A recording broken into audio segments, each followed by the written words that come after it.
మంగళగిరి శ్రీ లక్ష్మీ నరసింహస్వామివారి వార్షిక బ్రహ్మోత్సవాలలో భాగంగా 6వ రోజు శ్రీ లక్ష్మీ నరసింహస్వామివారు సింహవాహనంపై భక్తులకు దర్శనమిచ్చారు.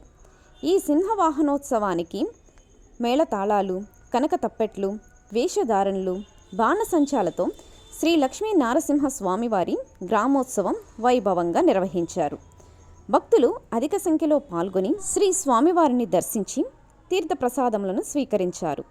ఈ ఉత్సవ విశేష పూజా కార్యక్రమాన్ని దేవస్థాన ప్రధాన అర్చకులు మాల్యంతం శ్రీనివాస దీక్షితులు, దివి అనంత పద్మనాభాచార్యులు, స్థానాచార్యులు, అర్చక బృందం నిర్వహించగా దేవస్థాన ఈవో ఉత్సవ ఏర్పాట్లను పర్యవేక్షించారు.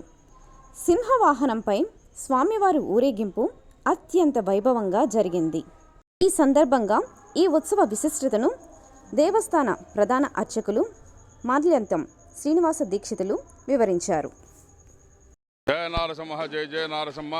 మన మంగళాద్రి క్షేత్రంలో శ్రీ పానకాల లక్ష్మీ నారసింహ స్వామి వారికి అత్యంత వైభవపేతంగా స్వామి బ్రహ్మోత్సవాలు చేసుకుంటున్నాం.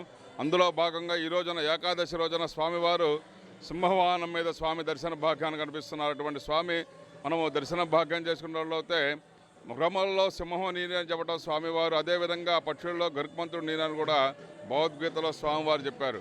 ఈ సింహం అనేది తానందుకు తానే ఆ యొక్క రారాజుగా ఆ యొక్క అడవి మొత్తాన్ని పరిపాలిస్తుంది.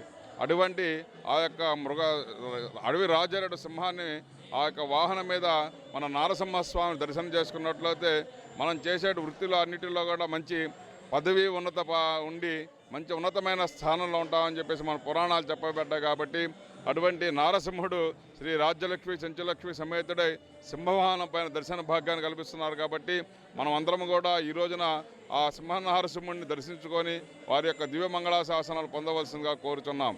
జయ నారసింహ, జై జై నారసింహ.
रामचंद्राय जनक राज जामरो